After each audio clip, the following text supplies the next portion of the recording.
Been driving all along, feel like I'm dreaming. Okay. Welcome, ladies and gentlemen. Welcome to Street Apologist Live. I'm your host, Vocab Malone. Let's set it off with the fire. How y'all doing? Come on in. Welcome to the program. This is a show where we serve the underserved and look into the overlooked. Street Apologist Live. We're going to be talking about the Billy Carson debate fiasco because we have two legs on walk on planet Earth. Because apparently everybody's talking about it right now. But it's not just going to be me. It's going to be me, myself, and who else? Oh, that's the wrong thing. Hold on. That's the wrong thing. It's going to be me, myself, and DNew. DNew, are you ready to talk about this? Ready to talk about this. Okay. Everyone else is talking about it. Yes. Okay. So, where should we start to catch people up to speed in case they don't know what's going on and how it relates to apologetics? Well, why don't we start with this? We can just, for people who might not be familiar with who Billy Carson is, we can just kind of give an intro to who he is. So Billy Carson is a person who's very, well known in his arena, in his circle. He has a very large social media following. He conducts tours, he holds seminars, he teaches. So if anyone is familiar with, this channel and the urban apologetics arena, you're familiar with the conscious community. So Billy Carson is a person who espouses the typical conscious community sound bites and claims that we hear so often. And so he has much to say about Christianity. He has much to say about the Bible. He has much to say about Jesus. And all of those things are a denigration. He denigrates Christianity, denigrates the Bible, and he certainly denigrates Jesus, who for us as Christians is our Lord and Savior. And so he recently had the opportunity, doesn't see it as an opportunity, he did have the opportunity to sit down with Wes Huff, who is a Christian, who's a knowledgeable Christian.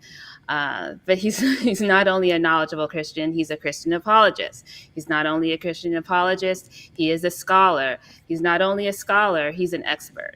And he's also a Canadian. He is. Which is the only thing I hold against him is he's Canadian. But go ahead.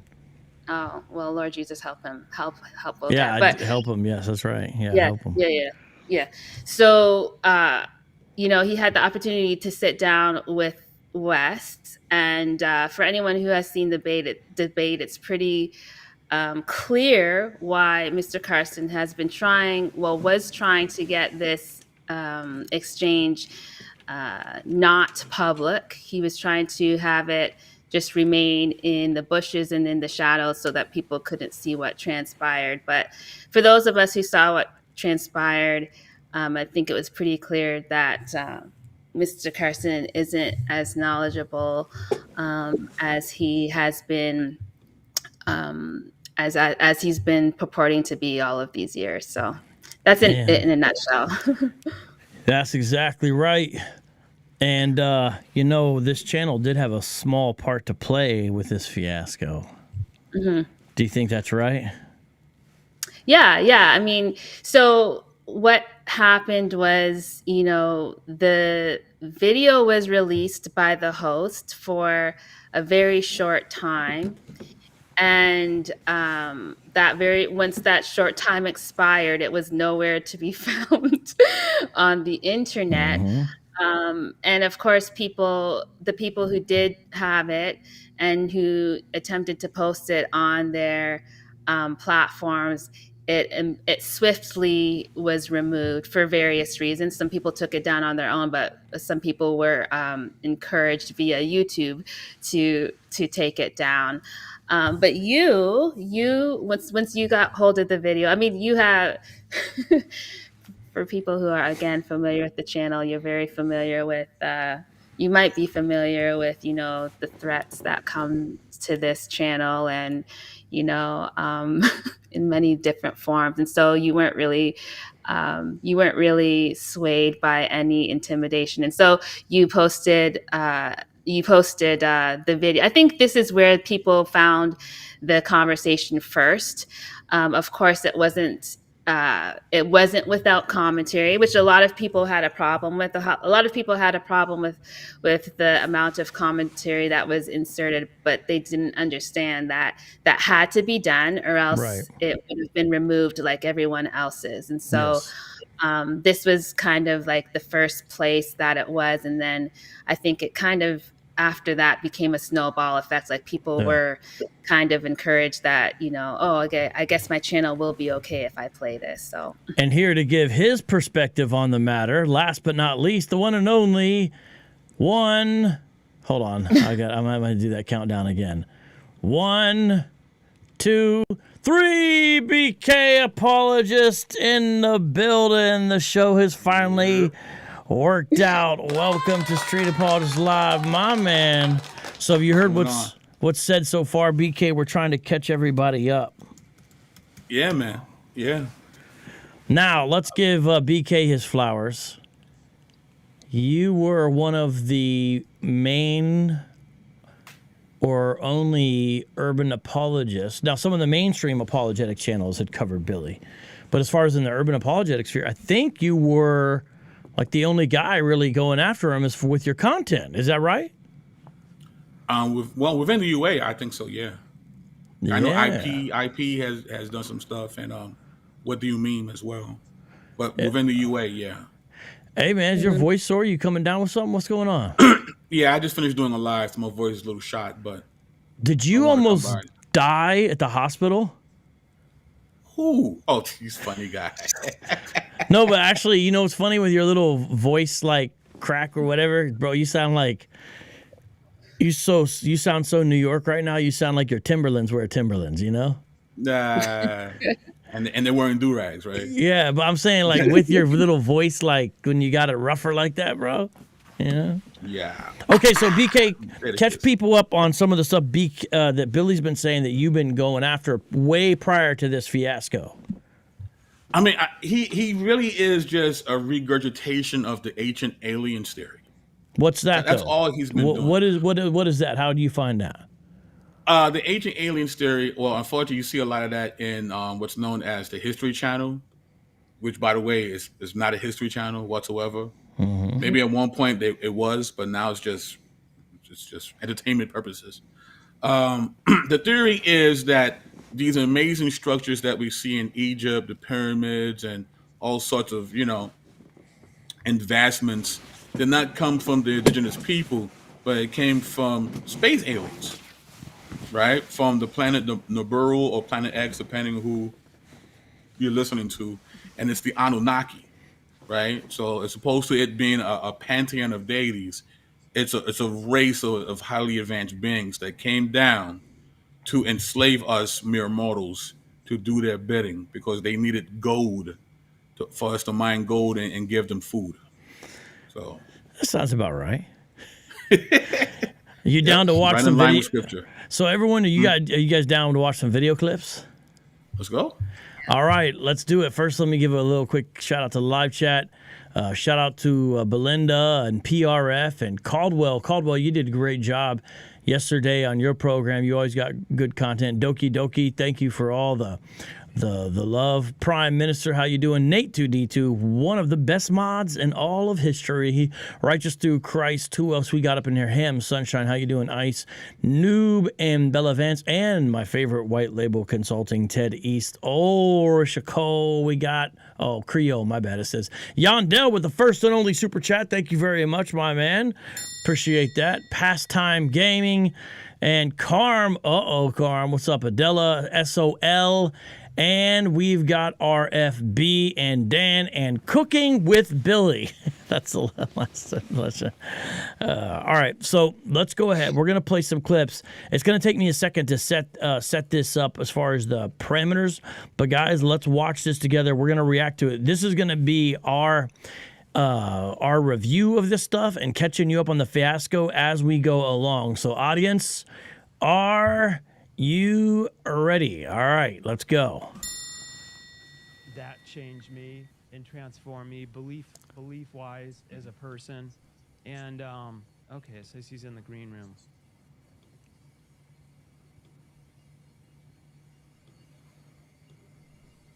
And All right, I'm getting everyone set up here. Okay, now we're all set up. There we go. All right, so DNew, why are we watching this stuff in the beginning where they're trying to get stuff set up? So this was okay. So for anybody as well, I think that maybe we forgot to mention this is that Carson finally made a response to all of this last night. He we were all waiting with had to say about the debate / conversation that he had with Wes, and so for some reason we're going to see it a little bit later, but Billy was saying that Wes was intentionally like dipping out of the conversation. He said that his Wi-Fi was cutting out mysteriously, and somehow it seemed like it was a conspiracy for his Wi-Fi to be cutting out at the times that it did. And so this clip just clearly shows that right from the start, this is before the conversation even happened, Wes was having issues with his Wi-Fi, which Billy acknowledged. He acknowledged that he was having Wi-Fi issues. So it's just strange that in his response last night, he was trying to put some type of conspiracy theory on top of the Wi-Fi cutting out. So Yeah, he seemed to act as if it was a secret language, like in baseball, where they're over there on the side giving signs. Because he said, I noticed every time right before the Wi-Fi cut out that Wes would raise his coffee cup to his mouth and smirk. Like it was a signal to Mark to cut out the Wi-Fi. Yeah. There'll be a clip of that later. People can see what we're talking about. But here, so everyone, we're going to play this, and it's going to seem awkward, but we're establishing a point that there was some trouble, but it was not when Billy was trying to respond. Any of the internet trouble was not when he was trying to respond. So we're going to play that again. It's going to be louder this time and stuff. I know it was a little quiet at first. So watch this, because this is what's going on. All right, now watch. like the emerald tablets, you've been studying those since what, you were like 6 or something? No, not the emerald tablets. Oh, okay. Yeah, the emerald tablets I've been studying for the last probably 10 years. Okay. Yeah, but since I was 6, I was studying aerospace technology, which then led me into understanding more about advanced technologies, and then finding the link between advanced technology and ancient civilizations, and going on literally a 25-year, what's that, 27-year now, goodness, trek around the world. Been around the world now over 18 times. Last year, spent 9 months in hotels. I remember. As you know, you were my witness, leaving this big old mansion behind and not going home at all. So Wes is frozen. If people can notice, Wes is frozen right now. Yeah, leaving this big old, I don't know if people cut that. He says, leaving this big old mansion behind and going around the world. And Travel grind. traveling nonstop to these ancient sites to get the information hands-on. Okay. And that was weird. I just heard a little chime. Wes, you there? So you guys see there was problems in the beginning. Rosie. This is through Carl. It's through. It actually works great usually, unless there's something going on with the Wi-Fi. I think it's pretty cool. I'm just trying to figure out. I think it's on his end of his connection. Yeah. I'm just trying to figure out, like, what is it? So guys, notice this is not when Billy's trying to respond to anything when there's Wi-Fi trouble. That's why we're playing this. I know it's awkward to play this, but there's the reason why. This thing you're using, this portal. It's I want to actually press. It's I think it's all through Ecamm. Ecamm. Okay, gotcha. Yeah, so they have their own link. Then Nice. You can set this up for different guests. You can make. When Caro was here through like Eric Thomas, we're just doing the show, waiting for him to call back. Yeah. Yeah, he helped get some of these pre-things going, but you can get way more fancy. Yes. Also, just watching this, everyone, if you watch Billy Carson's 3.5 hour Cope Fest, as people are calling it, rightfully so, last night, he's claiming his friend Mark set him up, and he's actually suing his friend Mark. But just reading basic human nature, does this look like Mark is trying to set up his friend Billy? What does this look like to you? I just want everyone to kind of think about that. Yeah, no, I'm just like, how do I do it? Yeah, to where I think it's pretty cool platform. Let me exit, try to jump back in. Okay, cool. So we'll figure this out in some editing and stuff, or maybe we'll just jump on. Wesley Huff is so with Billy, like you can watch the previous show, and I've had the honor of being on his podcast. So like-minded in so many ways, and I've been talking about this for a while. I'm like, it'd be interesting to have you on and discuss. I don't love overly getting obsessed with the word religion, so I would say more of where some of the beliefs differ. If I was to be connected to a religion, it would be closest to Christianity and the Bible, although the Old Testament, I have still, it's the New Testament and Jesus's teachings. I have my whole life story where that changed me and transformed me belief wise as a person. And okay, it says he's in the green. So all this is sort of Mark's personal thing, but everyone, if you watch the full debate, we're watching part of the original debate between Billy Carson and Wes Huff. This comes up at the end where Mark is bringing a lot of his own self-doubt and whatnot. And notice how these doubts would be in line more with Billy's position, sort of wondering about ethical issues relating to the Bible. So Billy is telling people what happened, where we can actually see what happened. Yeah. So if we're gonna get it going here, guys, they really should have edited that out, to be honest. We got Wes Good that on. we didn't though, because we can see. Yep. Hello. Wes, we got you back on. So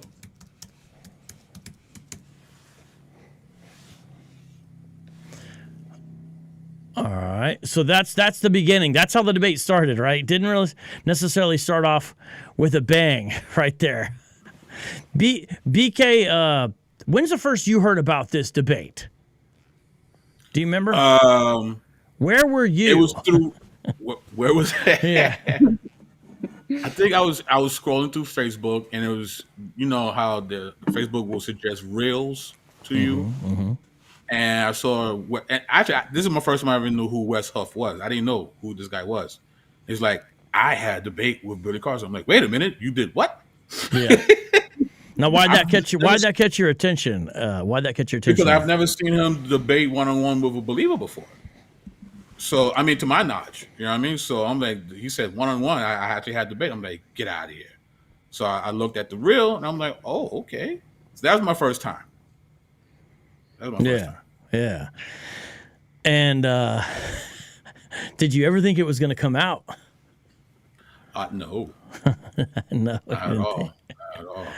And yet here we are. Okay, so now that's the first clip. And guys, I know that was odd in a way to watch, but the point is we're trying to show you that all his stuff about, they had this secret thing with the sound, and then a lot of it was sort of in the beginning and in the end. Through the middle, for the most part, there wasn't really any kind of problems like that. Wouldn't you say, DNew? It wasn't really that bad in the middle of it. During the middle, there was no audio issues. There was no visual issues. Maybe a few times, Wes's speech didn't match his mouth, but at no time did the sound cut out. So it only happened, like we were saying, right at the beginning and towards the end. Yeah. Hey, Sunday Vibes says BK got that crispy camera. Yeah, bro, you look like you're like calling from the future, bro. All right, because I'm in New York, I think. Hey, yeah. Alexis from Texas says my internet is starting to lag. Where's Wes in his cup? he did it right. Okay. So now, guys, we're gonna watch the next set of clips. Now we're actually getting proper into it. You're gonna see how right in the beginning, Mark gives Billy a chance to go first. Now, why is that significant, guys? DNew, why is that significant? Well, again, last night in his response, Billy just said some things that didn't actually match reality. And so one of the things is he said that, you know, he was hardly able to speak. He kept on getting interrupted. He didn't have the opportunity to get out what he needed to get out. So we're going to see a clip here where he gets the first word. Yeah, exactly. So you guys are going to see what Billy said happened in the debate and what actually happened in the debate are literally two different things. Watch this, everybody. Where it seems that Jesus was not crucified, or that's not accurate. Sure. And in my videos, and if you listen to the podcast, the statement is according to the Sinai Bible. Now, you know what? One thing I'm glad that he said there, he's like, in the podcast, and if you listen to my videos, indicating this is something he says a lot, and he just admitted it right there, right? Affirmative. So do you guys understand that? BK, have you ever heard him? You've heard him say that claim in particular before? I've done a video on that claim. I responded to him on that. What kind of traction did you get on your video, and has it changed like now? I got to check. I got to check. Not a whole lot because I'm a nobody on these internet streets, but you know, but I definitely, yeah. I mean, I've definitely dealt with the Codex Sinaiticus and all that. So it's a video I had called real simple. Billy Carson is wrong about Jesus. That's the name of the video. That's a great title. And what kind of, did you do that solo? Was that a solo one that you had done? Was it? I'm not sure. You don't remember? How many videos total would you say that you did on him? I got a playlist. How many videos are in that playlist? I'll tell you right now. Hold on. I'll tell you right now. I got 4 videos. I've done 4 videos on it. Yeah. Okay. Mm-hmm. All right. Now let's find out if it's true that he could hardly what he told the audience. Let's find out. Let's find out if that's true. That he could hardly breathe. That was his excuse for why he did so poor, everyone. That this is an accurate record that Jesus may have even been married, which then, you know, adds more. Let me start from the beginning true. There. Here. The text there actually is about 12 to 14,000 differences between the Sinai Bible and the King James Version of the Bible, which came much later. You know, and then also one of the things that were interesting is that they discovered the book of Jesus' wife, which is at the Harvard Seminary, which, according to some scholars, is a little controversial, but they claim that this is an accurate record that Jesus may have even been married, which then, you know, adds more, if that's true, it adds more to the hypothesis that maybe he wasn't crucified. I just personally believe that Jesus was an amazing human being. I don't think that he was the Son of God in the sense that he's God, but that we're all gods. As he said, ye are gods, and that we're to do greater things than him. And I just personally believe that the return of the Christ is the return of the Christ consciousness. When we can all achieve a certain level of knowledge, wisdom, passion, understanding, empathy, love that he came to this planet with, and we get that in our mind and our conscience, and we can act on those incredible emotions and that understanding, that the whole world is going to transform instantaneously. And I think at the second coming is the coming of the Christ consciousness to the planet, not a human being flying back to Earth to save people. That's just my personal understanding of how I've perceived it over many, many years of going through this information and going through all this text.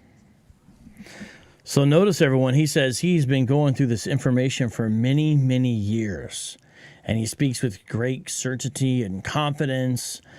And did it seem like he was having trouble breathing there? Nope. Oh, no, it didn't. It's funny because, so here's what I will say. Again, in his response last night, he did relay that he was sick and that he was in the hospital.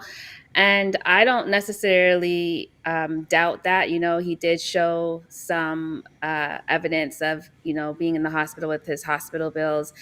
And it is true that pneumonia can be life-threatening for people, most definitely. And so it could very well, and I would venture to say it probably is the case that it was almost life-threatening for him. But here's the thing. He was released from the hospital, and so now he is in his recovery. And so for anyone who is familiar, or not familiar, but works in the medical field, that when someone can't breathe for real, like in real life, not in any type of alien dimension, but when you cannot breathe for real, that actually looks like something. It looks like something. And so, there's clear signs for when people can't breathe. Why is this important? Because not only did Billy say that he could hardly breathe, his wife also made a video and she said that her husband could hardly breathe. Okay. And so maybe you can play this clip again, Vocab, after we talk about this. But when human beings can't breathe, there's one thing that what will be a tell, and it's your ability to speak with ease. Because when we speak, we exhale. When we need to inhale, we stop speaking and inhale, okay? And so you can tell how short of breath, or you can tell someone's inability to speak by the amount of words that they're able to get out before they need to take a breath again. It's called word dyspnea, okay? And so some people, might be so short of breath that they can only get out one word, that's an exhale, before they need to inhale again. They might only be able to get out 2, 3 words before they need to stop talking and inhale again. As you can hear, Billy is speaking full sentences with no difficulty. There's no evidence of him like hunching or, gasping. He's speaking very easily. Again, he said things last night that just don't match up with reality. And I would venture to say, and I would hope, he also alluded to that he has people everywhere. He has people like in 3-letter organizations. He has like just clusters of his folk. Yeah, did you hear what he's like? I can call a billionaire right now. I can call a billionaire right now and have a conversation with a billionaire. I got people in other countries. Did you hear that, BK, in his 3-hour rant? I heard bits and pieces, but let's go with him being sick. Let's grant him that. He was sick, and to the point where he almost died, right? Which, of course, none of us want that to occur because we want him to repent and become our brother in the Lord, right? So we don't want that. But let's grant him that. Is there a one-to-one correlation with his health and the manuscript evidence? Is there? Yeah, I've heard it's a rare disease, BK, but I've heard. Yeah, I've heard. It's called acinitis. Whenever one of your air conditioning units is on the fritz or acting up, it makes you name the wrong manuscripts that you're referring to. Wow. It's a rare condition, but I think he had it because I don't know if you caught that he was worried about one of his 5 AC units was going out, and because of that, he was saying the wrong things. It's funny how he wanted to encourage sympathy, but he also was flexing at the same time. Yeah. It was a very odd dichotomy he was doing throughout the whole, Like where he talked about how he uses the elevator in his house. Elevator, yes, and I have an elevator. I'm like, okay, great. What does that got to do with Codex Sinaiticus? Like, what's that? Well, or when he talked about how he fell asleep in his theater room that he has. Right. Hey, Flexing heavy. Houston Euler says, what date was the debate? The medical printouts that Billy showed were from the first few days of September. So I don't know. I don't know the answer to that because I think it might have been back then. It might have been. I'm not sure. We'd have to ask So Wes and them. it was early because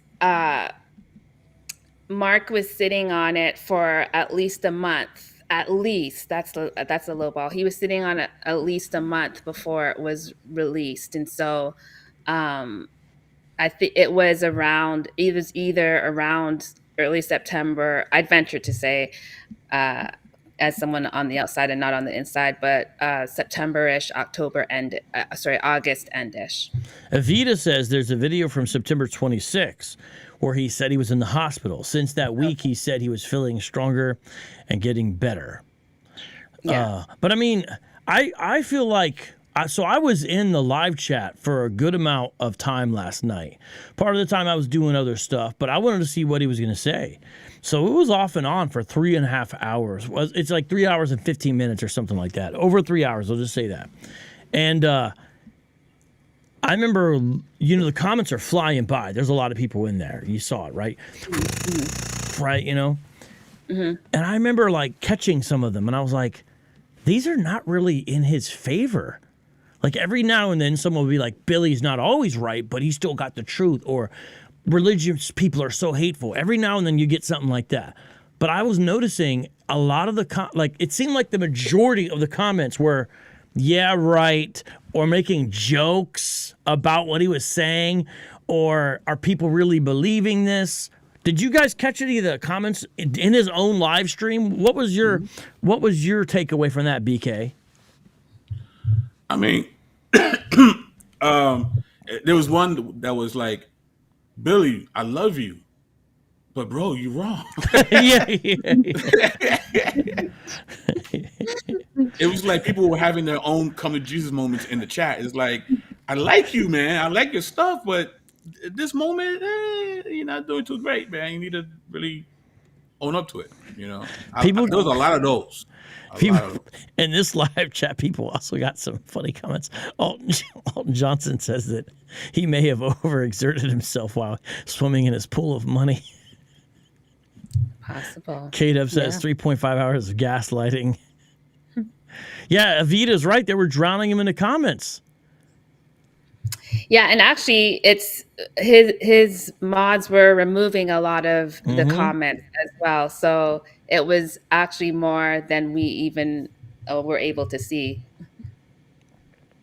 Yeah, so come on, man. Like, first of all, it was like an intervention. It was almost like an intervention was happening in the chat. Yeah, seriously.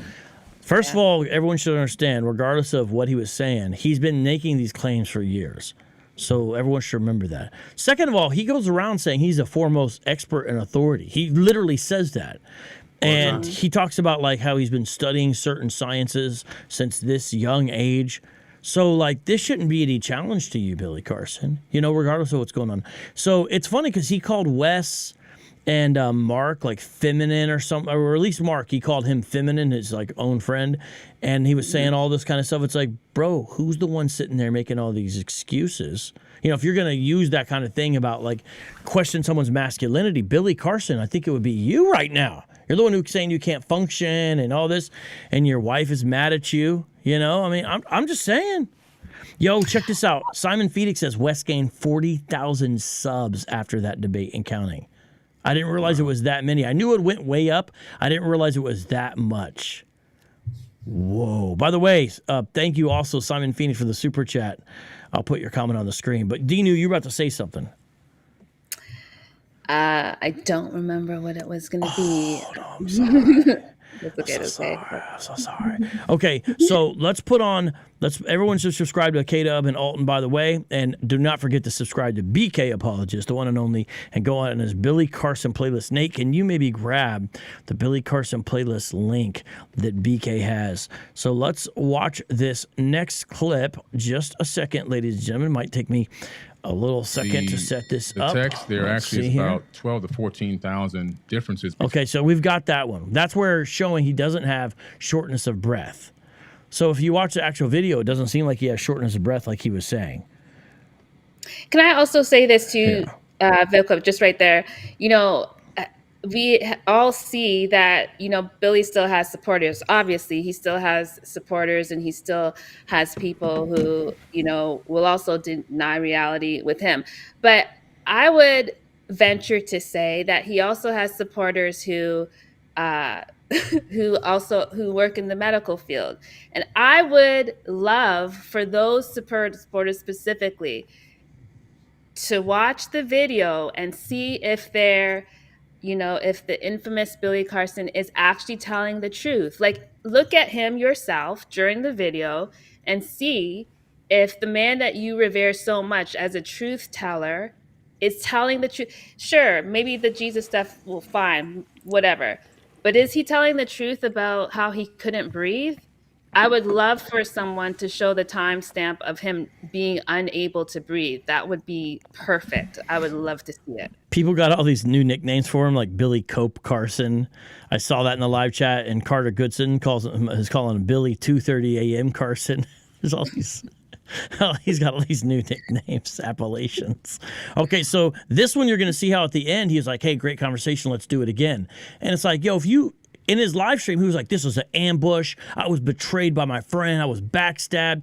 Ask yourself if the end of the conversation looks like really cool to not just be in the room proverbially with you, Billy, but be able to interact with you. Because I wish I could be there in person. Unfortunately, Toronto, Canada is a long way away from Florida. It's a little bit of a jaunt. But and at the end of the conversation, they're like, "Hey, this is good. We should do this again." And there they said that there. So what's he talking about? Yeah, he clearly smiled and nodded his head to what Wes just said to him. There's no sign of like dis-ease or, being uncomfortable or feeling like, he's about to be undermined. I mean, it was almost like last night, Billy thought that we hadn't seen the video, and it was just strange. I'm like, sir, the video is out. Like, you wanted it hid, but that didn't work. And we've seen it a lot of times. Some of us have watched it a few times. So everything that you said, it literally didn't happen. Literally. Like, I'm But saying in real life. he's banking on the fact that a lot of people still have not. Yeah, So I think he's so. really trying to set up a narrative for those people Yeah. and I mean, try really, to it's vaccinate them from people like you, DNew.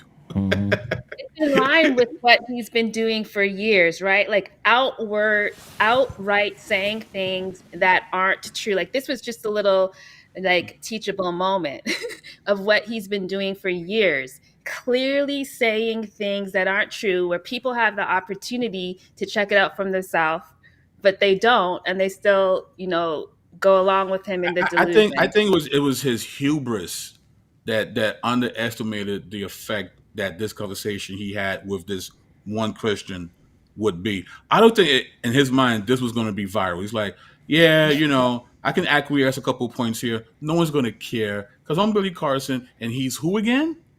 Yeah. But yeah. unfortunately, that he underestimated it, via his Gotcha. own hubris. So Yeah, and I don't know what he's doing now. If I was like a manager of him or something, besides his wife, I'd be like, "Hey, stop making such a big deal about this thing because now it's like really blowing up. People want to just keep it moving. Keep it moving. Like you keep on breathing, and we know you can't breathe, but you keep on breathing new life into this thing.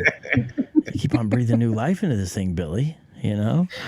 So let's watch a couple clips from his live stream last night. And here's where he talks about Wes.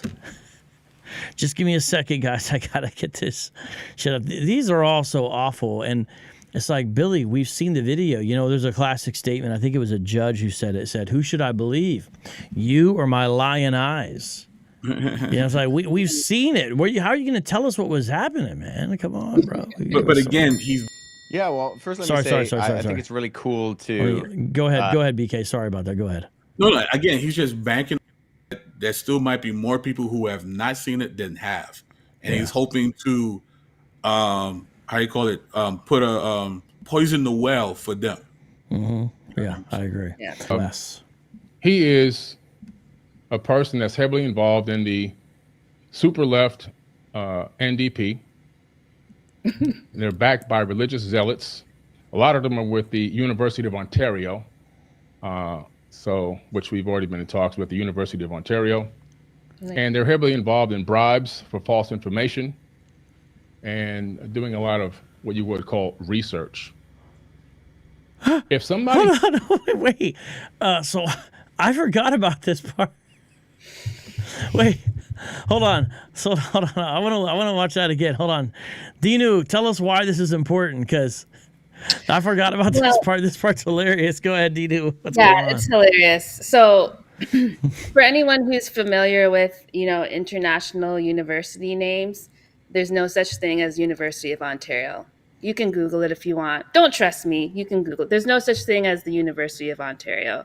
Wow. So again, Billy Carson is mistaken. He's been in contact with the University of Ontario, so you have been in contact with no one.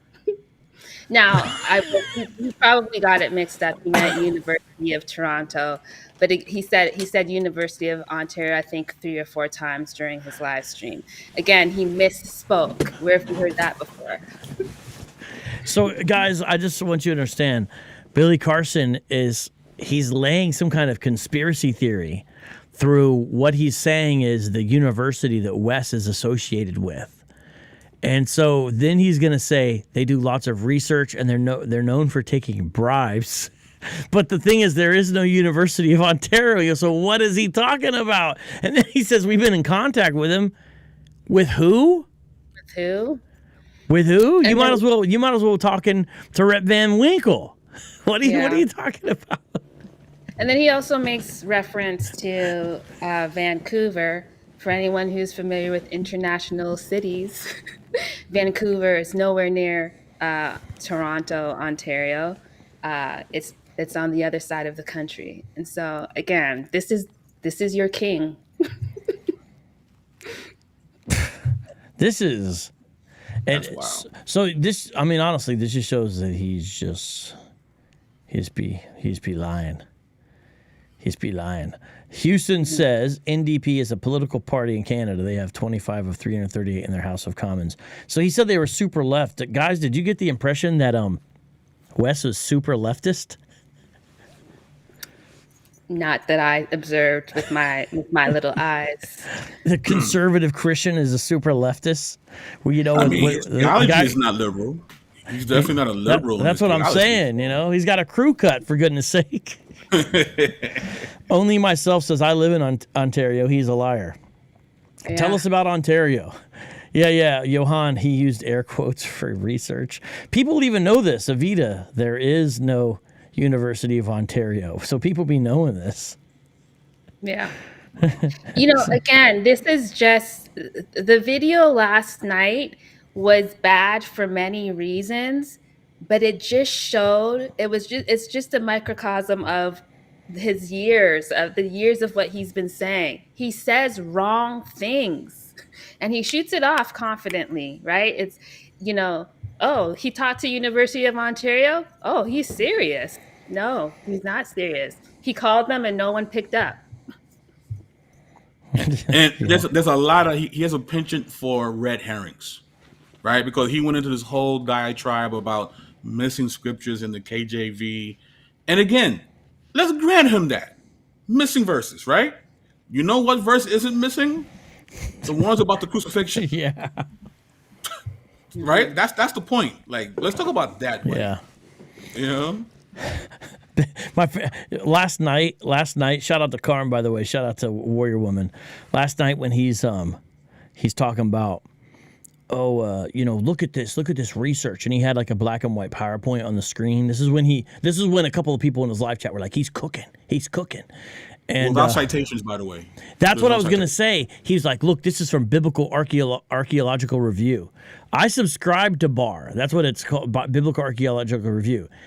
If you're going to cite it, you would need to cite what issue, what year.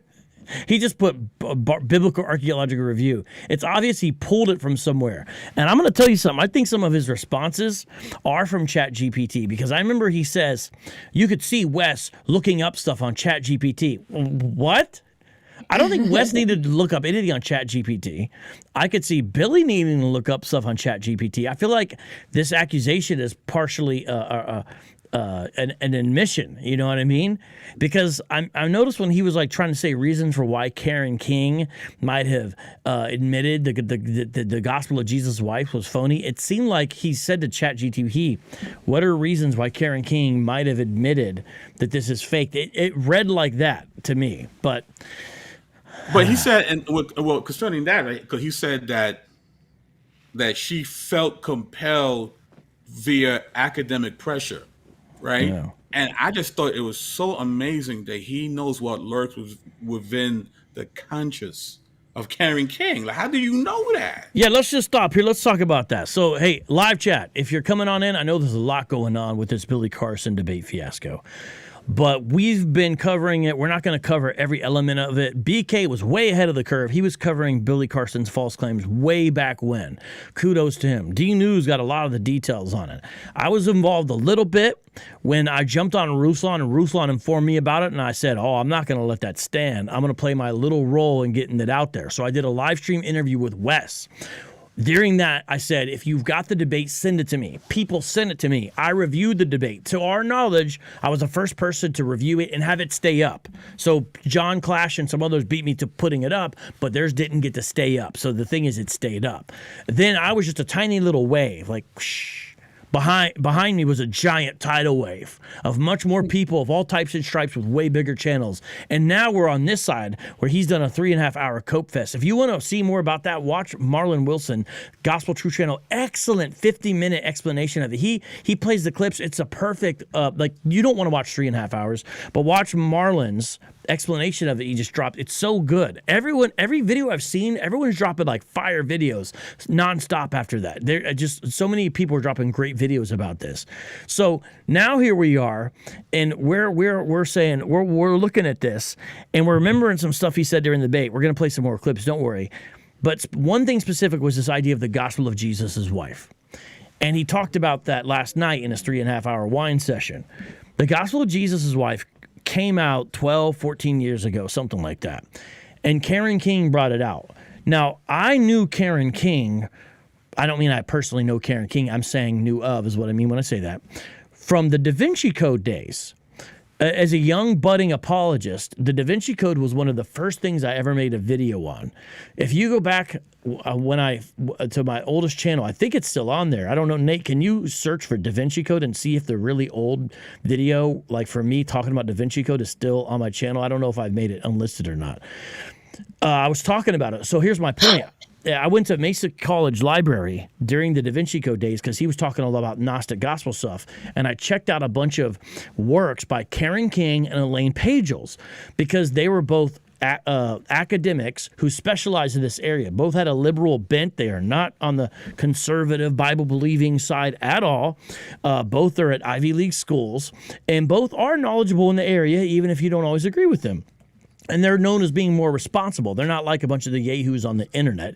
Again, even if you don't agree with what they say about early Christianity, it's not like they don't know what they're talking about, okay? As far as the actual information. They're kind of like the Bar Ehrmans in the Gnostic Gospel eras Karen King and Elaine Pagels. So when I heard Karen King brought this out, I remember scratching my head and saying, well, I'll look more into that later. But that doesn't sound right, and that's weird. Karen King. I was thinking, like, that's weird. This sounds fantastical for Karen King to be associated with something like this. But like, she usually knows her stuff. She's surrounded by smart people. Let me look into this later. Well, by the time I looked into it, Karen King herself had to come out and say this is a forgery. You can't make this into a conspiracy theory because, first of all, Karen King is okay with destroying early Christianity. She thinks the Gnostics more had it right than the proto-Orthodox. And so she's not going to go against that. This gospel of Jesus' wife would be the kind of thing she would like. So she brings it out, and she was fooled. For her to say this was wrong when she's the one who brought it out, first of all, it took a lot of courage, but she had to do it. But it cost her so much academically. Now, it was going to come out either way, so she didn't really have a choice once she brought it out. My point is, Karen King's name now is forever associated with she promoted a forgery for some time. Now, things like this can happen. I remember once Dan Wallace in a debate, he gave a date for an early fragment, I think, of Mark, and it ended up being too early of a date. the scholars can make mistakes like that. We don't hold. It's not the now. Karen King's thing was surrounded by flashing cameras. It wasn't an offhand comment or a part of a statement in a debate like Dan Wallace's was. But the point is, she's not just going to be like, oh, let me go ahead and bow to religious pressure or no. This is how it goes in academia. Your ideas get ran through, and people come to consensus, and it was obvious. Hey, this is a forgery. So like Billy's nonsense was nonsense. And even in the thing, he was like saying, well, maybe it is a forgery. Maybe it isn't. It was just like, why are you even talking right now? Like, do you think the gospel of Jesus' wife is authentic? Because remember, guys, you got to understand, to the audience, he was trying to say the gospel of Jesus' wife was more evidence Jesus was never crucified. That's the way it worked in his argumentation. I don't know if you guys understand. I know you guys do. But BK, can you help people understand how he was utilizing the gospel of Jesus' wife? Well, I could quote something that I used. It was a CNN article, right? It's how a mysterious man fooled a Harvard scholar into believing the gospel of Jesus' wife was real. In 2012, Karen King, a prestigious scholar at Harvard Divinity School, announced the academic discovery of a lifetime, a scrap of papyrus purportedly from the early days of Christianity in which Jesus refers to a woman as, quote, my wife. The text also includes the words, quote, Mary, and, quote, she is able to be my disciple, end quote. It seemed at first like a blockbuster finding for feminist scholars and an essential threat to the Catholic Church all-male priesthood. King, who unveiled her find just steps from the Vatican, thought the fragment could validate her life's work, claiming a place for women in the early days of Christianity. But instead of overturning years of religious scholarship, King's, quote, discovery capsized her career. The gospel of Jesus' wife, as King called it, was exposed by scholars as fake. And the prestigious professor's name has become a watchword for academics hoodwinked by con men. In 2016, after journalist Ariel Sabar published an article in The Atlantic uncovering the ownership history of the Jesus wife fragment, King herself publicly acknowledged the papyrus is likely a forgery. So what he just said is exactly right. And there is what's called a feminist reading of the New Testament, feminist readings of the Gospels, feminist reading of the New Testament studies. They often get into Gnostic Gospels. They try to promote them as if it's an escape from proto-Orthodoxy, which they often view as restrictive and things like this. A lot of it gets politicized. And this would have been one of those cases where it's like, oh, Jesus has a wife. I mean, this is literally... this is the Da Vinci Code stuff, because I think I even heard Billy say something like, and it's possible his blood is still walking around through the Merovingian line or something. That's Michael Bagent, which Michael Bagent and his co-conspirators are these wacky conspiracy theorists that Dan Brown leaned heavily upon when he did the Da Vinci Code book, which got made into a major movie with Tom Hanks. So this stuff, seeps in. It's like you wonder why Karen King got fooled, and you have to think she wanted it to be true. And yeah, it's become a tale. Like, don't be like Karen King where this happened. Now my understanding, she's still teaching. It's not like she got fired, but her credibility gets put on the line and it gets damaged. So Billy, how could you not know that? You're out here promoting the gospel of Jesus' wife. How could you not know that? Man. But again, right? Let's grant him, right? Let's keep still manning his arguments. Let's grant him that somehow he knows how Karen King felt at that moment and felt compelled to admit there's a forgery. Does her feeling pressured change the analysis of the parchment? Does that happen? Do we have a correlation again? No, we do not.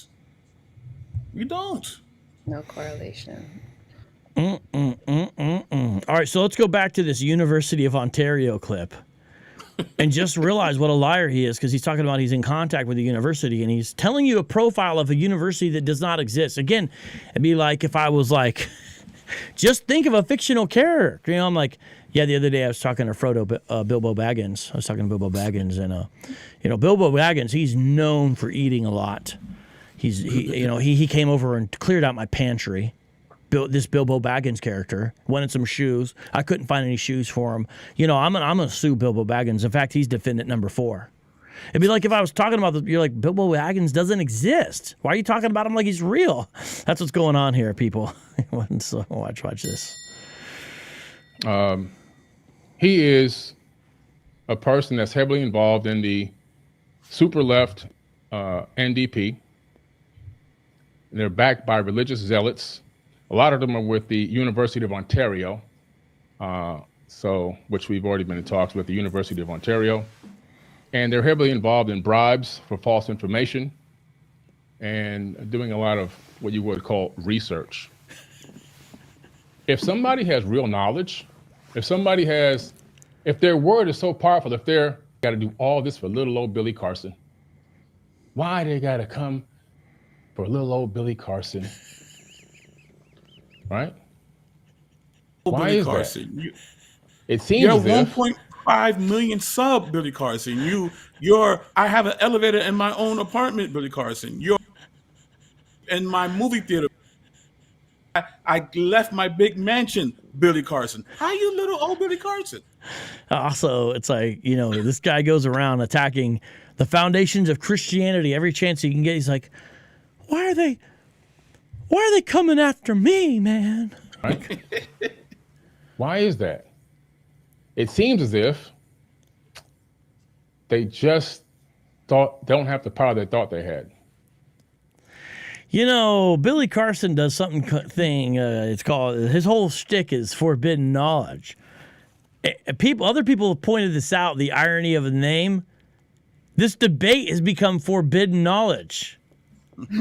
Yeah. He's forbidding you from gaining this knowledge. He does not want you to see this debate. Yeah. John Scott, real quick, John Scott, the far left NDP is funded by religious zealots. Exactly. Just in that little sentence, he made absolutely no sense. And if they're backing him, why he's in talks with them?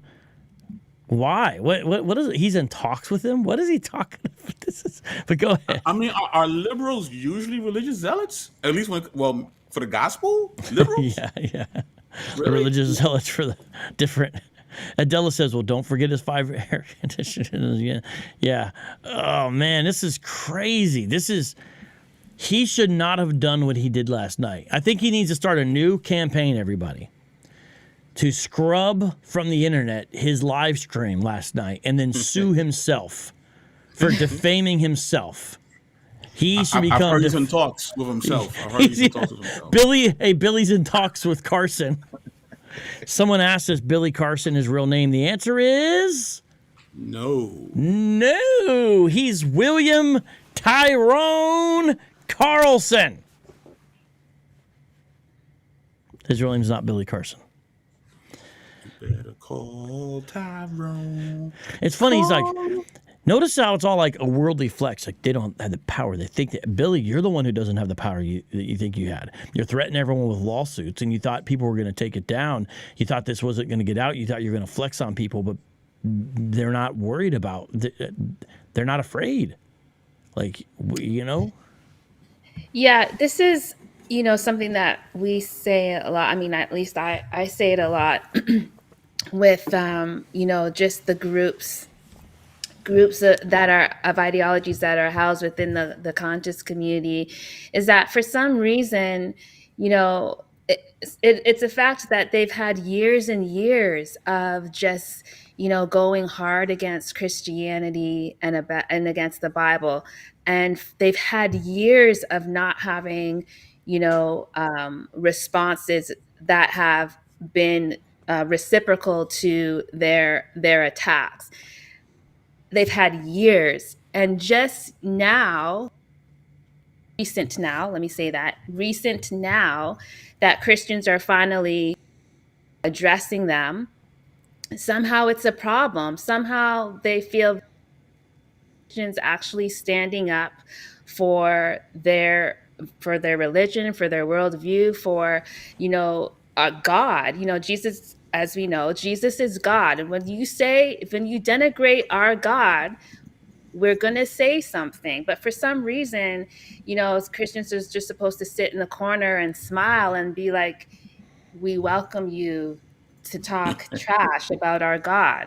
Those days are over. Those days did exist, But it's 2024, soon to be 2025. Those days are over. Long gone. They're long Long gone. gone. And it's kind of brilliant how, you know, although Billy is conscious community, Adjacent. like adjacent, you know, he's been able to be in mainstream arenas. So apologists have been dealing with and have been aware of for years. Talk Exactly. strategic, and it's actually going to be helpful. You know, we always say that, you know, urban apologetic matter more mainstream, and this is it. This is going to be the segue. So Exactly. All right, let's play this. It's about the gospel, the gospel of Jesus' wife. Okay, I think that was the first thing. It might have been the second thing, but it might have been the first thing. Either that or the Sinai Bible question.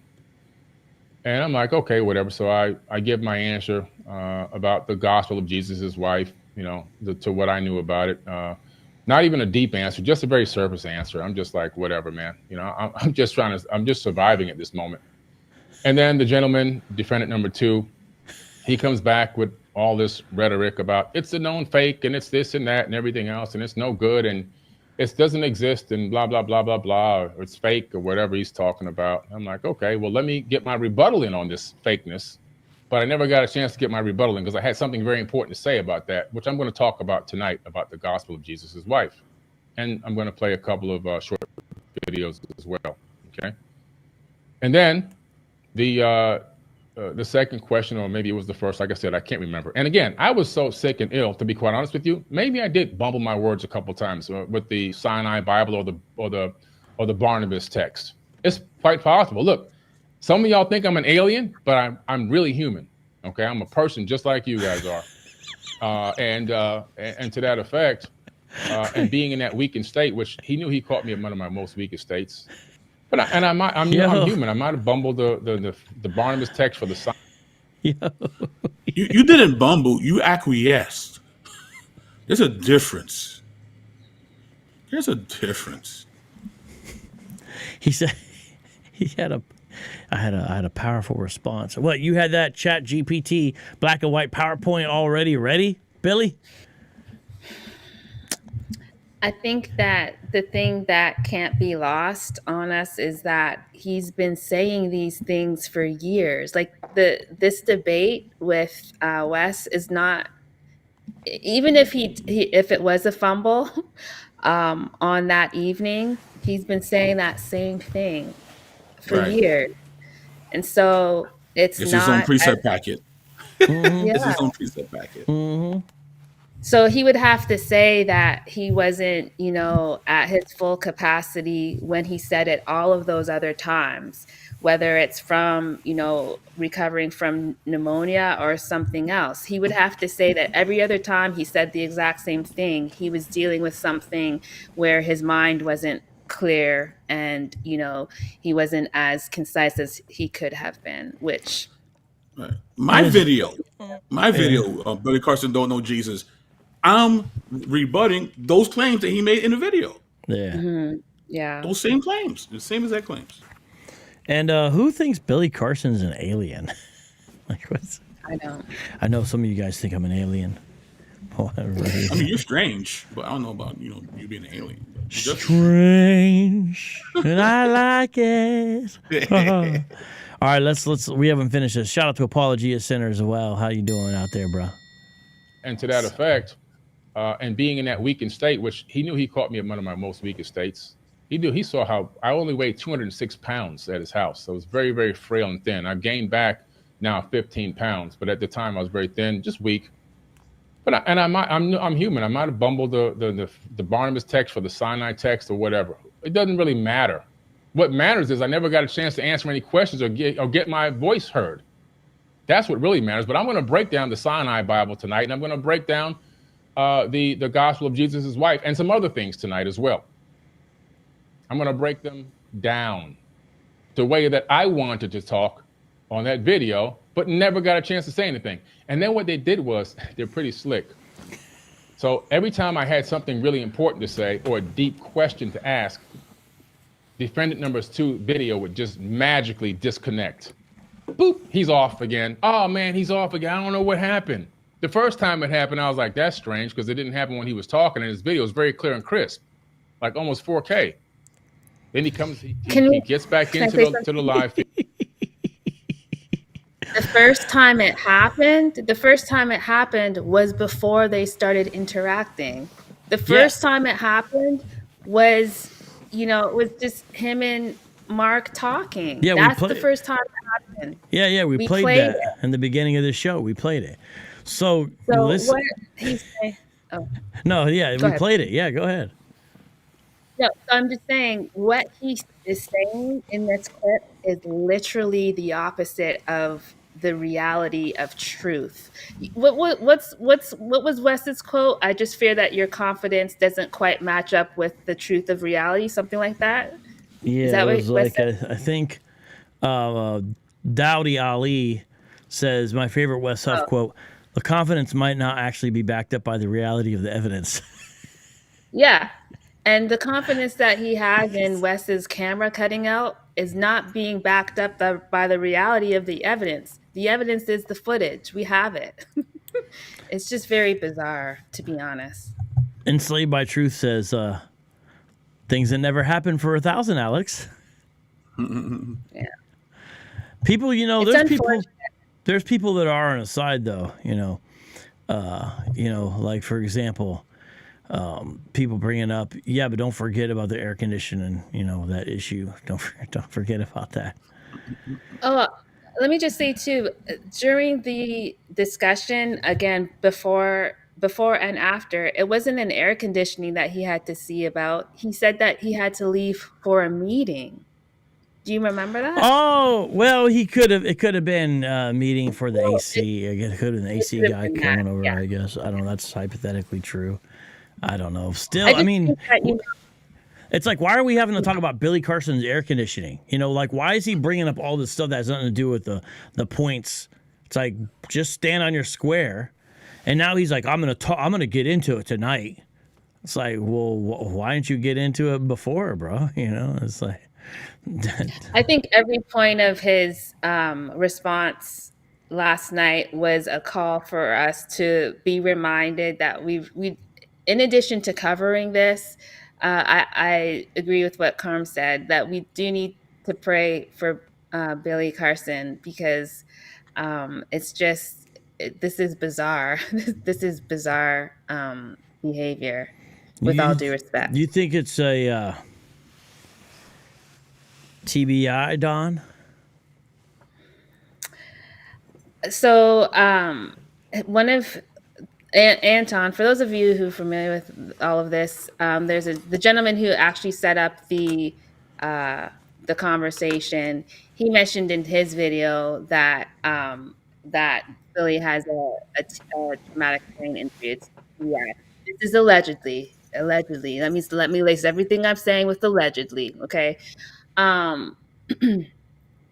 So at some points of his response last night, I was genuinely concerned. Maybe this is what that is, some type of, cognition or memory type of things that could be secondary to a TBI. Again, this is all allegedly. I don't know his medical history. This is just something that his friend who was friends with him for several years has said.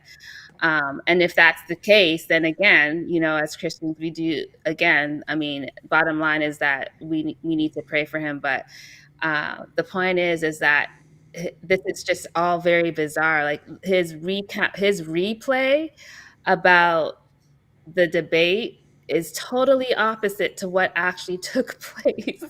And it's just strange. It's just so strange. And we can see it. The thing is, it's not a hidden video. It's not esoteric. It's not forbidden. It's not like, on the level of mystery religions. No, you just need to type it in on YouTube. You'll find it. Now. This is a great point. Billy said, I've had plenty of debates. Then goes to say, high school. Remember when he was saying, he's talking about, he's like, I know what a real debate is because I've had a lot of debates. You know, like the debate club, high school. Like, is he actually trying to say he was on the high school debate club? I don't know. But if you are, it's like, don't you realize that's not really what we're talking about here? We're not high school debates. Yeah, he's complaining that it wasn't a debate. They said that it was a debate, but it wasn't. But why are you complaining? Because it technically wasn't a debate. It was just an interaction and a discussion. If we want to put it in the realm of a debate, we can say it was highly, highly, highly informal. But he's complaining about that it was a debate. Well, you got your wish. It wasn't. It wasn't a debate at all. It was just a discussion. All right, so let's take a look at the rest of this clip here, ladies and gentlemen. Feed to the whatever app they were using. I'm not sure what kind of app it was. He's back on. He's dialed back in. Now I'm trying to ask my question. I'm getting overridden with other texts, other words from defendant number one. He's overriding what I'm trying to say, everything I've got to ask. He's talking over me. I'm the person that's there supposed to be in this debate. I can't even get a word in. And as soon as I say one thing, the other guy, defendant number two, he's overriding and talking over me. I'm just sitting there patiently, just quiet, okay. You can see me, I'm just sitting there. Then all of a sudden I have something powerful to say and a response to say. Boop, disconnects, video disconnects right when I start talking again. No more video feed gone. I'm like, this is crazy. Now I see what's going on. This is an actual setup because every time he would come back and start talking dogmatically and talking all this garbage, he would then pick up his cup and do this and give a smirk. So I saw Dan at that moment. I realized, oh, this is a contrived setup video to make me look like I'm some type of dummy and I don't know what I'm talking about. So they can go bragging to all their Christian buddies and friends in their cult and, oh, he didn't know the answer to these two questions. But you didn't.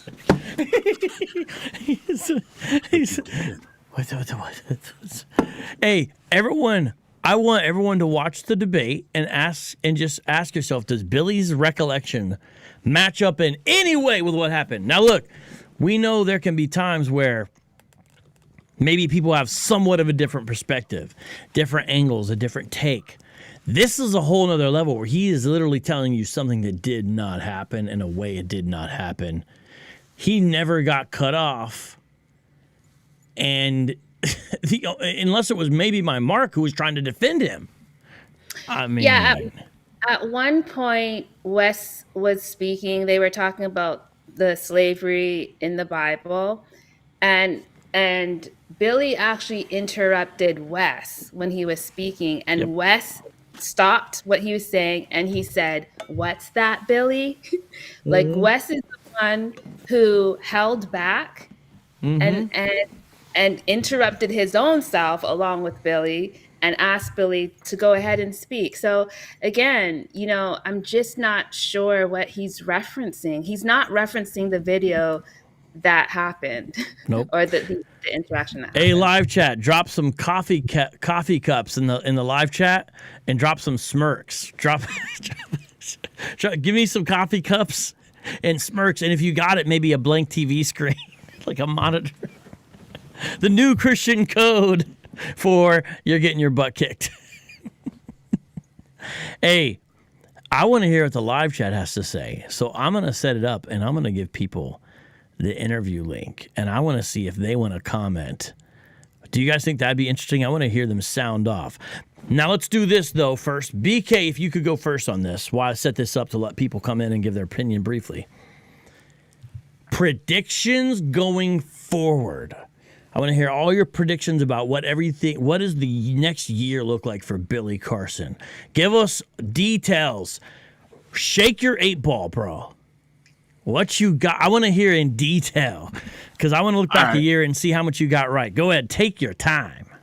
Well, he gave enough content for all apologists for at least the next 3 weeks or so. That's one, right? That's one.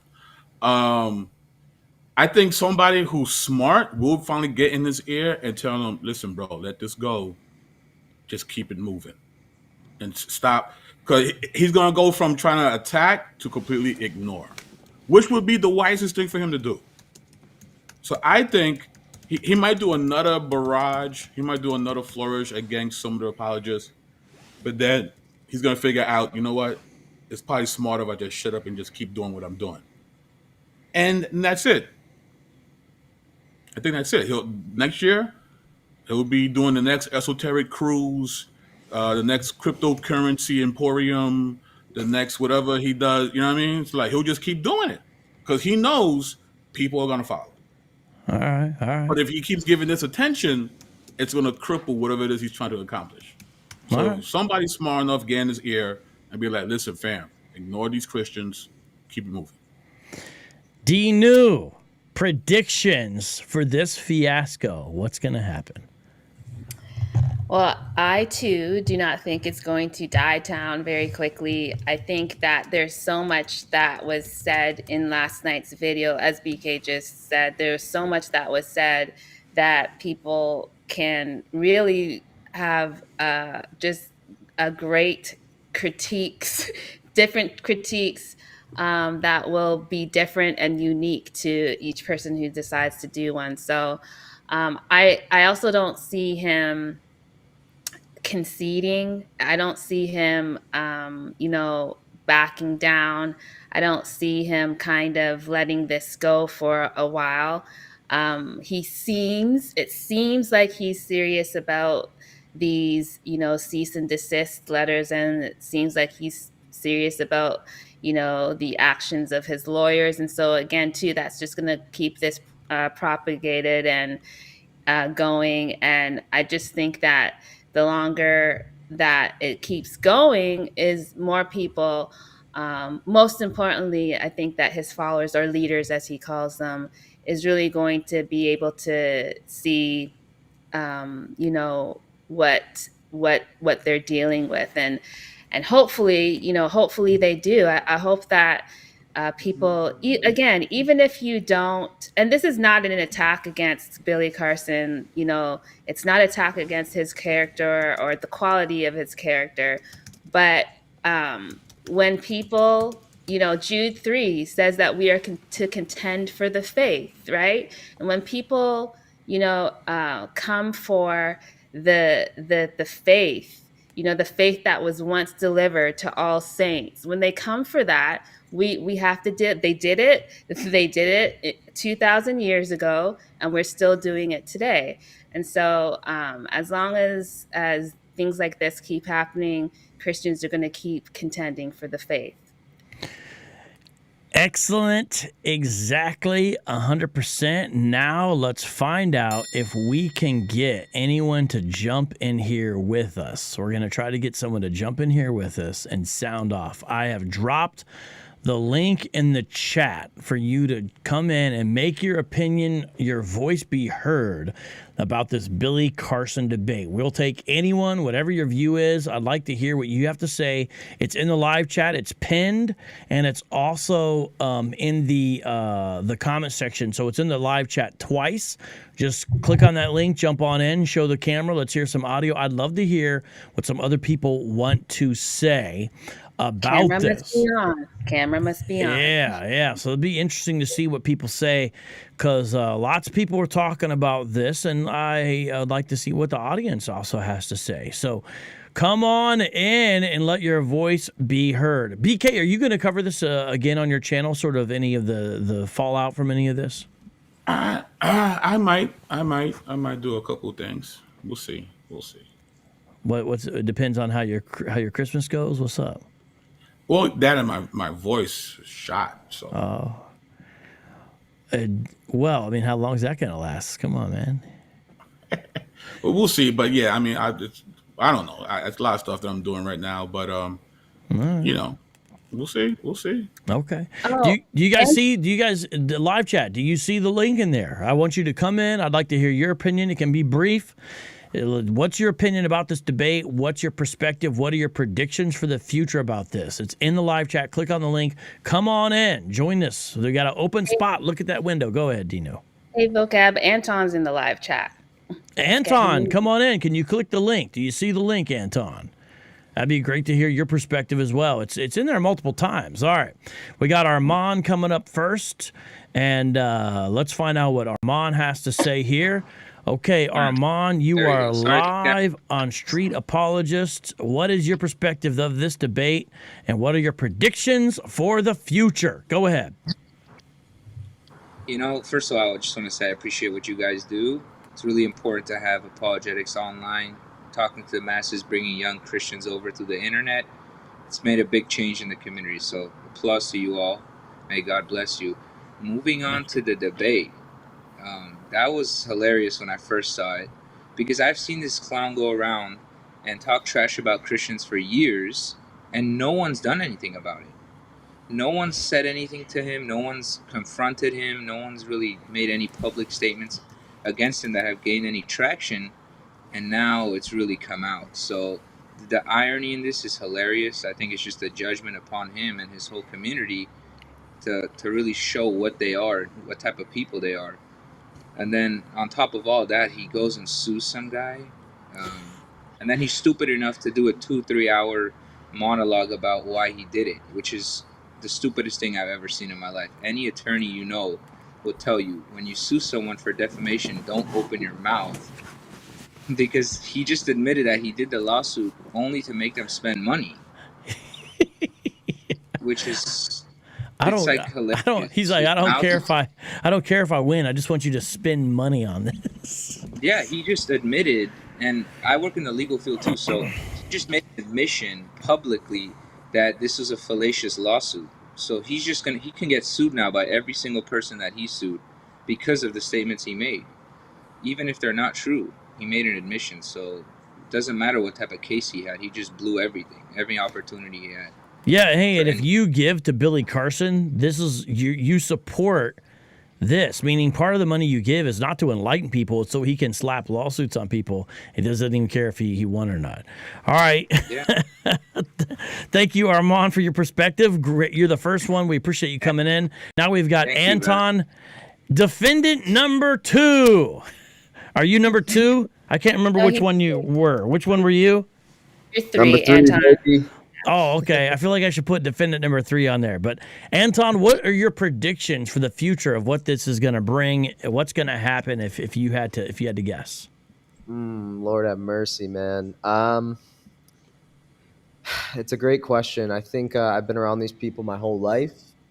They spend millions of dollars to clean up their track records. Billy is a very small domino in the people I know, but I don't know if Billy's as rich as he thinks he is. Some freedom fighter sent me some interesting documents I was looking at today, anonymously, and I was just kind of blown away by kind of some of the SEC filings and whatnot. So, this guy has multiple rented Rolls Royces. He has a rented mansion. I just don't think the paradigm of real wealth is there. And it just seems like a bit of a house of cards. I mean, the guy lied to me about his age the first day I met him. So you used to be a media manager or an editor for him. Yeah, my company ran his entire social media, all platforms for, I don't even know how long it was, maybe 6 to 8 months. It wasn't anything major, but yeah, I don't think it's good for Billy. It's really sad too, because I know a lot of families. I know everybody who works for him. I know every single person that works for him. There's a lot of families involved that rely on his income, which is the sad part. But they were all warned in advance to get out of there. And I think all the Christians, myself, Wesley, Mark, we've all been very gracious on, hey, if you simply retract your statements about Jesus, we'll delete the videos, we'll take things off. Like, we've all been on kind of that wave, if you will. And it's just pride, man. It's so much pride, and these people are blinded by pride. It's really sad because God is close to the humble, right? So they just can't see. It's crazy. Like, it's right in front of them, but they just can't see it. And then you got your wife tooting you up and everyone else tooting you up, and it's really sad because I heard you guys saying, hopefully there's some good people around him in his ear, but I don't know if there is, unfortunately. I don't know if there is. So it's like he's doing it to himself. So much of this has been uncalled for. What people don't realize is that Billy sued us. Billy sued us first. He shot the first fire, and it wasn't just a gunshot, man. He did a cannon. He sent me a cease and desist. He sent Mark a cease and desist. That same night, he showed up at Mark's door, who has kids, at 2:30 in the morning, and he tried to play it off on the live stream. He's like, this is psychotic, allegedly, right? Like, absolutely insane. Who does this? Yeah, and you're the one who put out the doorbell camera, right? The Ring camera, right? I sure am, and Mark was super pissed at me, but man, I prayed on it and prayed on it and prayed on it and prayed on it, and I was like, I just have to, because I knew, I was like, people, because I know how cults work, man. I've been in them my whole life. People are so brainwashed. They, you could tell them, oh, he showed up at the door, he did this, he did that. Man, no one would believe it. So I was like, you know what? If I have to sacrifice my relationship with Mark, as much as I love Mark, I've known Billy much longer than Mark. I know Billy's track record much better than Mark. I know Billy's wife. I've known Billy's wife since I was 17 years old, okay? I know these people, and I was just like, I have to. Like, I know, I don't know if it was right or wrong, but I was just like, I have to. I can't not put this out here. I have this for a reason. I mean, I was justifying it with all types of stuff, right? But again, it's not to hurt Billy. I want to make that incredibly clear. It's to expose an alleged liar. And if that's not obvious after last night, I don't know what is. What was your reaction to last night? Well, I started watching the first 20 minutes. And by the way, it's nice to meet everybody. Sorry, I'm kind of just rambling. Yeah, good. Sorry, I was just like, it's been such a long 3 weeks. Absolutely insane. But yeah, I didn't even watch it. I watched about 30 minutes. And when he started really slandering Mark and talking about Mark's wife, I actually couldn't believe my ears, because this is the thing. Mark has complied with Billy. Yeah, he's been striking down people's videos, trying to get them off at Billy's behest. Mark is the one, because Billy can't do it. It wasn't on his channel, just so everyone understands. Mark went and did get the videos taken off, not because Mark took the video off his own channel. Mark didn't want to do any of that, but he was trying to work with Billy. And it was crazy because, Anton, just like you're saying, Billy was on there last night talking about, we know who wears the pants in the family. It's the wife. She's a great woman. But Mark, he's got that feminine energy. And then he says, and then we left. And I don't know if you people caught it. He's like, yeah. And then we left and we hugged and we kissed. I don't know if you guys caught. He was saying like when they left, but it was weird because he said we hugged and kissed. I was like, well, who did you kiss out of this group that you were talking to? That he was talking about when he was talking to because I think it was a time where he's saying Mark wasn't there. I'm like, wait, what? I don't know if you guys should look at the transcript of the thing last night when he was talking about it. I was like, wait, what's that? But go ahead, Anton, because I'm glad you did this, by the way. Yeah, thank you. Yeah, I just feel like it was the right thing to do. These people shouldn't have these platforms. These people should not be on people like Joe Rogan or Patrick Bet-David or Andrew Schultz. I think there has to be a whole new standard for the entire industry, because these huge platforms are platforming people who just are not good people. Now, you can be a conspiracy theorist, whatever, have some fun. You want to talk about nonsense? Sure. But don't position it like fact. I mean, there's a lot of power in the internet, and with power comes responsibility. And I just really like I lost a lot of faith in some of these bigger platforms because they're clearly not vetting their guests.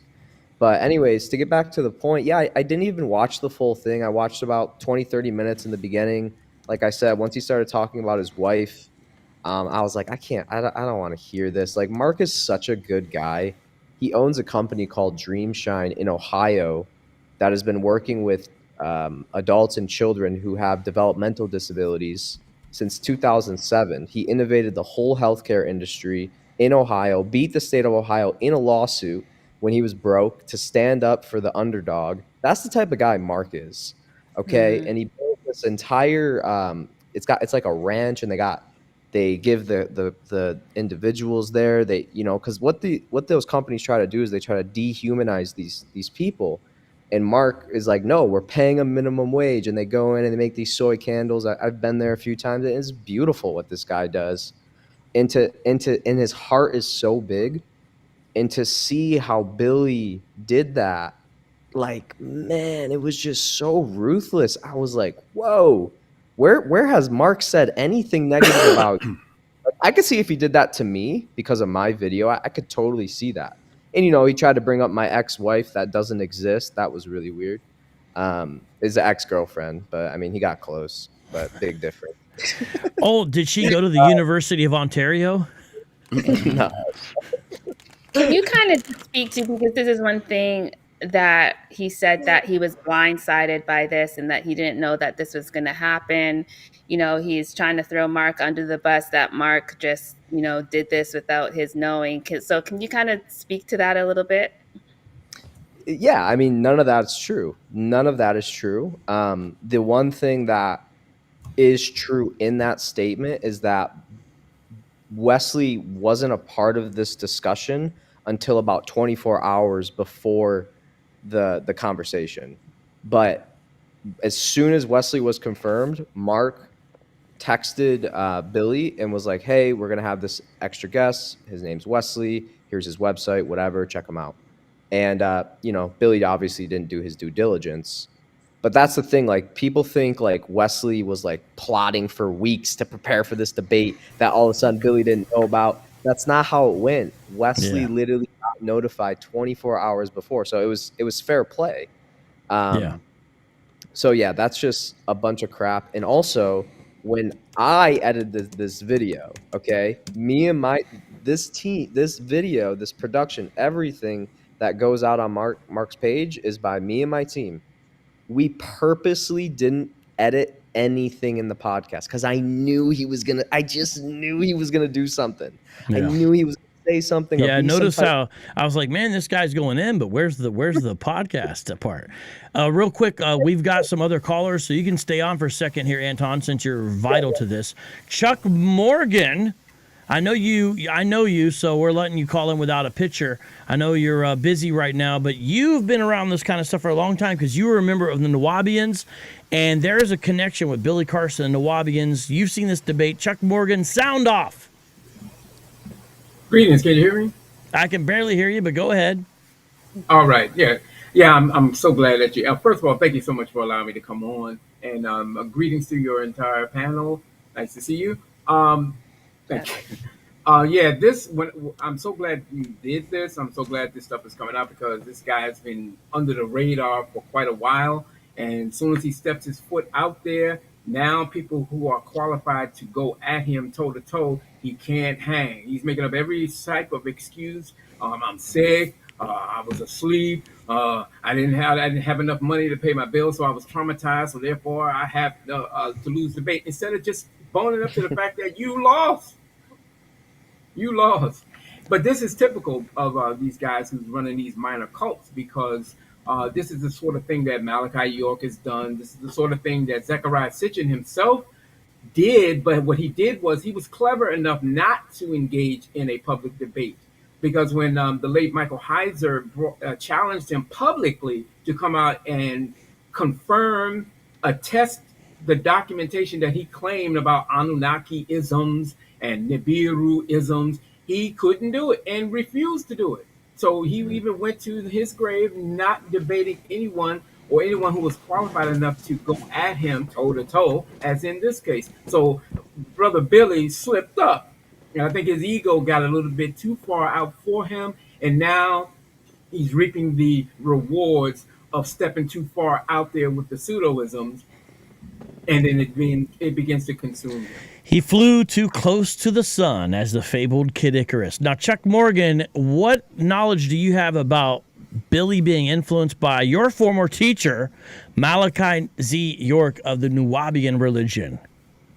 Well, from what I understand, he has definitely read many of the publications. I hear it in his dialogue. I hear it in his presentations. I'm hearing the old Nuwabian cult rhetoric that Malachi York for years stood on homegrown platforms, but it was never challenged publicly by any academic who was qualified in a particular field of study in order to take him to task on what he says. So he was just more or less speaking to the choir. So things pertaining to, of course, Nibiru, this is a York talking point. Many of the things that he talks about regarding Nibiru was a York talking point, as well as this whole Anunnaki stuff that he's trying to link it into everything. And he just took what York did by the books that we supplied him with, which was the Earth Chronicle series. York was able to take that, dip the characters in chocolate, and then sell it to us as if it was some new profound information, or he was elaborating more on things that Zechariah Sitchin didn't know or couldn't attest to, only to throw Sitchin under the bus some years later, just prior to his incarceration. So this is a great day when you have these aspiring cult leaders out there, and then they're going to have to start proving what they say, as opposed to just going on these tirade lectures, and they just go on and on and on. No documentation, and then just something like as simple as this, because this is an area that I specialize in. Also, when he's talking about the Sumerians and the ship Nibiru, and none of this stuff is in Sumerian literature. You can consult with any Assyriologist. You can read any book on Sumerian language and or grammar. Nibiru is not even a Sumerian word. It's not in the Immediate language. And you studied some of this yourself, so you can be able to debunk your former teacher, Malachi Z. York, right? Yeah. And did. That's right. Well, you can stick on the line for a second if you got time. I want to make sure we also get to Jude. Jude, you are live on Street Apologists Live. Go ahead and sound off. What's your thoughts about this debate? Well, first off, praise the Lord. Thank you for having me on. I'm not going to stay long, actually. First time I saw this Billy guy, I saw him a while back. I was just like, whoa, like, what is this guy saying? And for the other brother to basically cook him the other day, praise the Lord. I just saw y'all videos, I'm scrolling through the chats, the YouTube and stuff like that. And I seen you through David Wood, basically, because he comes out to Speaker's Corner in London. And I was there too. I was there too. I don't know if you know. I was there too. Oh, I don't see him. My bad. We went together. He's just a little taller, but I was on a ladder so you could see me. But go ahead. Oh, okay. But yeah, I mean that's basically what we do, exposing these false, whatever you want to call them nowadays. And that's basically it. I mean, it's just like I'm happy. You just ask for thoughts. I'm just happy. Praise the Lord, because I mean, all I can say is like you can hear a lot of the people have like I guess they tickle into the ear or something like that, so they're hearing all this type of supposed knowledgeable stuff. They're getting views and all that stuff on YouTube, but now they're starting to get exposed. They really starting to get exposed. So praise the Lord. That's it, bros. Amen. Where are you calling from, Jude? London. Ah, that's what I thought. So were you at Speaker's Corner the day we all came out? Yes, sir. You didn't see Jay Smith on the You didn't see Jay Smith on the ladder? Yes, I did see Jay Smith on the ladder. I had walked by. I was the one that basically I was making fun of Siraj. I was basically cooking them, bringing the milk. I don't know if y'all seen some of the video when I was like, get this guy some milk. Yeah, that's you. Yeah, That was me. I was cooking them that day. I was telling him who was in the bush. I was asking him basically who was God speaking to in the bush and stuff like that. So I was, now I pulled out the several Qurans. Now I'm telling you guys, cooking them at Speaker's Corner. They wasn't ready. Yeah.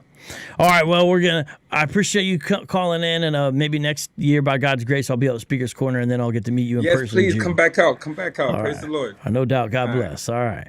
All right. So we've got right now Chuck Morgan, we've got Anton, and we got DNew. BK had to go. So here's what's going on. Anton used to work for Billy and follow his teachings, or did some work for Billy and follow his teachings, apparently, is now a Christian and works for Mark. And my understanding is you were instrumental in setting up the dialogue. And then we have Chuck Morgan. Chuck Morgan used to be, for a long time, a student of Malachi Z. York, someone that Billy Carson is clearly influenced by. He's clearly influenced by him because Malachi Z. York was also influenced by Sitchin and a bunch of stuff. So Chuck has been kind of paying attention to Billy Carson because we all kind of notice he's like Malachi Z. York 2.0 or something like that as far as his teaching, except he has a mainstream platform that York never had. And so that's kind of the panel we got right now. We have room for one more person, though, and we've got Kevin Benton. Anton, you want to comment on anything else that people need to know about this debate and the fallout? Let's make sure that if there's anything we haven't mentioned yet that they should know. Well, I mean, there's so much information. I don't even like in what category of all of this? Before, during, after? I mean, there's so much, man. Like, well, let's put it this way. What are your plans going forward? Because you're now kind of been at the center of this, and now, you got like a no, you don't know. Defendant number 3. Yeah, defendant number 3. Yeah, I mean, I'm putting out YouTube videos. I guess I shared my testimonial about how I came to Jesus just a couple days ago. I can't really talk about it without crying. Some people think I'm acting and stuff. It's like, this is so real for me. It's more real than anything I've ever experienced spiritually. So, Billy was talking about how I'm going to be using all of my monetization dollars from YouTube to pay for my legal fees. So I'm really going to need everyone's views. So if you could please subscribe and make sure when you go to bed, you just keep my videos playing. Yeah. Because I'm going to need the money. So yeah, that would be appreciated. But yeah, I mean, I don't know. Like, I didn't really. My priest actually kind of warned me earlier this year. He was like, I know you got a lot to share, but don't go too fast. And then this happens, and I'm like, oh my gosh. And then I'm at church on Sunday, and people are coming up to me. I'm like, don't talk to me. In a way, I'm a little I need to not take it easy, but at the same time, I think it's really important work. So I'm just going to share YouTube videos and just go from there. We'll keep up the good work, Anton. Maybe I can get an interview with you sometime in the future about this. Yeah, I'd love to do it. Yeah. All right. If you're good, I think we're gonna get one more person on here. Kevin Benton Jr.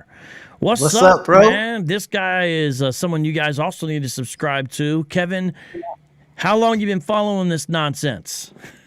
Since it first came out, man. One of my followers actually turned me on to Wes about 2 months ago, and his Manuscript Mondays and all this other good stuff. I just found his information immediately credible. And so I've done a couple Billy Carson videos myself on TikTok and everything, and especially the one about the Sinai Bible. It's like, dude, you could go on the internet right now. All I did was go straight onto the internet and pull up SinaiBible.com and found the crucifixion verses right in there. And so when I saw the thing come out with Wes, I was like, and it was just, I literally just finished showing my wife the, clips of the video, and it was just sad. I really just, I didn't feel bad for him. It was kind of like, finally, that this, came out. I just really felt like it was the judgment of the Lord, making all of this happen and everything like that. So shout out to you. Cause at first everybody else, I saw the bites of it, but not the full thing. So I'm grateful that the full thing came out, because I think it's just past time. And just, it really made me as an apologist want to go harder at presenting the truth, and then more even just knowing the truth. you know, and being able to recite it the way that Wes did. It just made me want to go even harder with the classes that we do and everything, just so that if the Lord ever opens up a door like that, that we're able to properly, accurately, and articulately represent the gospel the way that Wes did. And it was just beautiful, man. It was beautiful. No doubt. Everyone subscribe to Greater Works with Kevin Benton Jr. And if you want to watch the full video, people are pointing out, and it's true, that Wes uploaded the entire video to his channel today. And so now it's other places, but I think that's the best place for you to watch it, is over there. And one of the best commentaries about Billy Carson in general is actually found on Anton's page. Your YouTube again, Anton, how do people find it? Just Anton Wisbiski. Wisbiski. All right. So, yeah, I highly encourage people to check I that subscribed out. 2 days ago. So I have cool. Yeah, I have a video everyone should check out. It was actually pre this whole Billy thing. I've only put out 3 videos since I was saved. But it's a video about the secret religion of spiritual gurus. And it goes into Eastern mysticism disguised as pseudoscience. People like Tony Robbins, Sadhguru, Joe Dispenza, they all kind of are in that same camp. And I mean, those 3. Oof, that's a lot to there. But I know all those guys and seen them all behind the curtain. Interesting stuff there. So yeah, I think this whole industry has a very deep antichrist spirit that is disguised as light. And yeah, it's really dark. And you know what's crazy about it too? It's dark in a way that while people are going to hell, there's a smile on their face. Mm. Yeah, and it's interesting. I don't know if you guys caught it. At some point during the live, he was like, you guys can make your little videos and do your little thing. But, and I forgot the exact words or phrase that he said, Billy Carson, last night on the 3-hour, whatever that was. He goes something like, I'm taking your dark energy, your negative energy, and I'm transforming it I'm changing it into light energy. Okay. Something like that. And he bragged about how many people he had caused to walk away from the faith. Well, I mean, it's Satanism, right? Billy allegedly, based off his own words, Satanists say stuff like this, like the devil of the Bible is actually God. That's he that's says. Satan. I don't know if you guys know that. That is something he says. Yeah, he says that's his number 1 video on YouTube under his live streams. So, what people don't necessarily understand about Satanism is it's not blatantly worshiping the devil per se. It's more an acknowledgement that Jesus is not who he says he is. That's really more of what it is. Yeah, he says Jesus is an amazing man, and then he says, but I believe in God. In fact, I tell people all the time, I am God. And if you look behind me, that's the face of God. Didn't you guys think that was the strangest thing? He was pointing to the thing behind him, which was looked like a modern era. It reminded me of a light bright.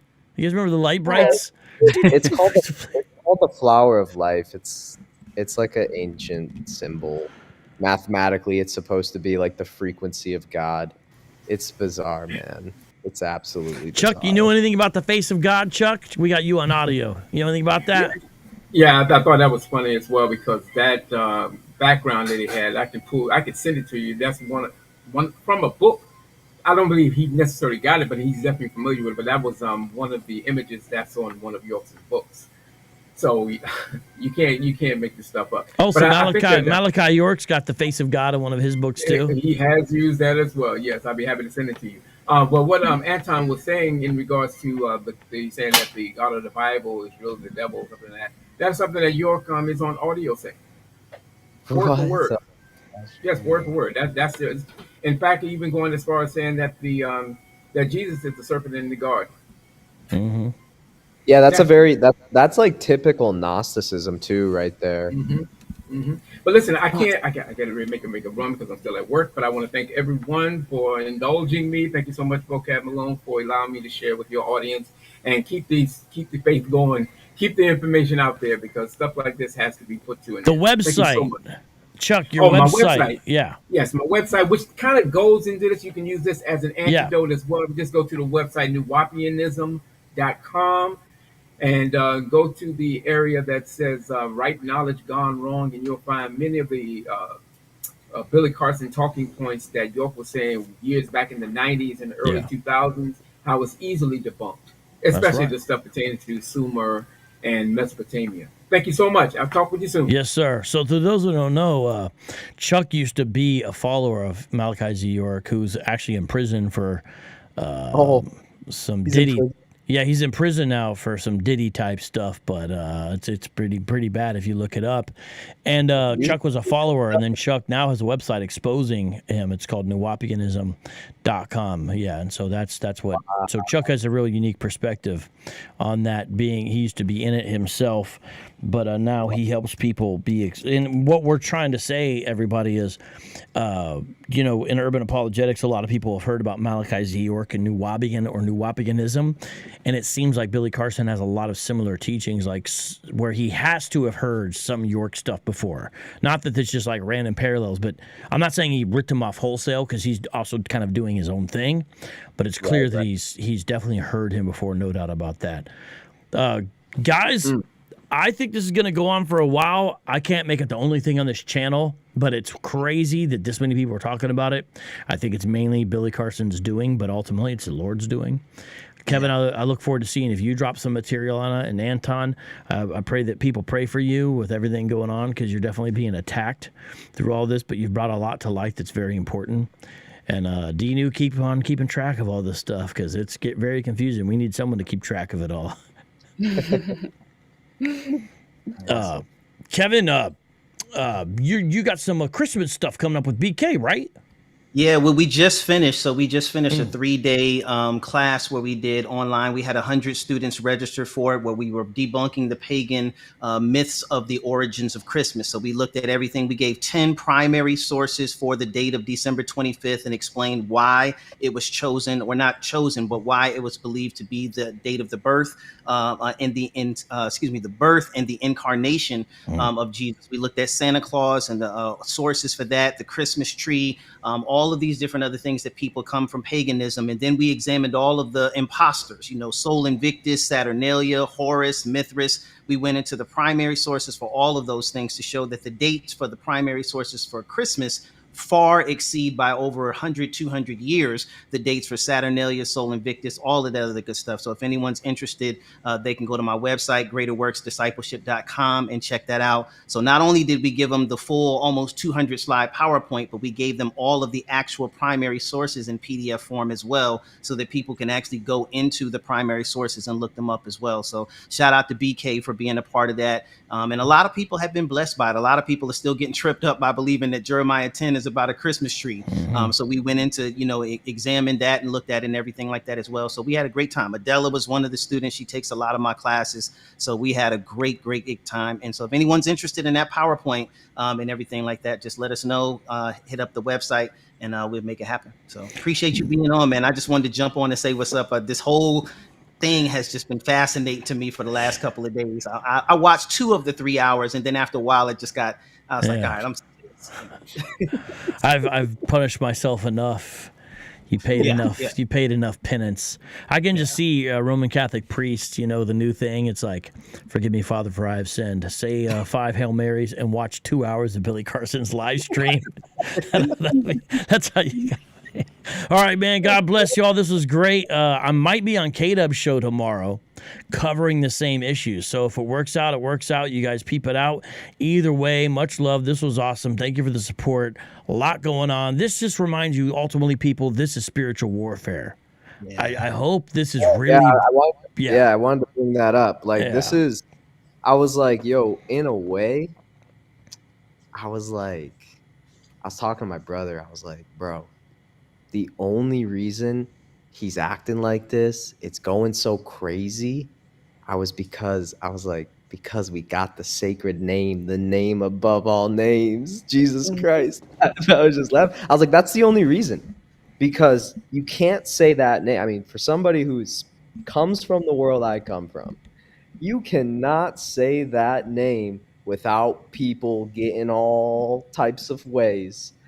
And that actually, to me, was part of the reason I came to Christ, because I was like, what is that about? Like, I even had it in myself. Why do I have so much resistance to this? What in me is like so scared of this being true?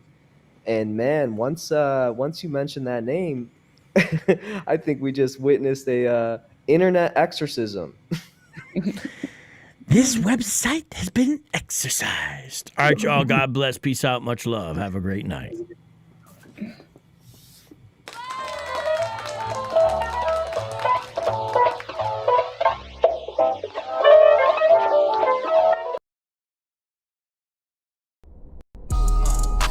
How many roads? Too many signs, I can't read them. Wouldn't recognize the turn even if I seen it. Been driving all along.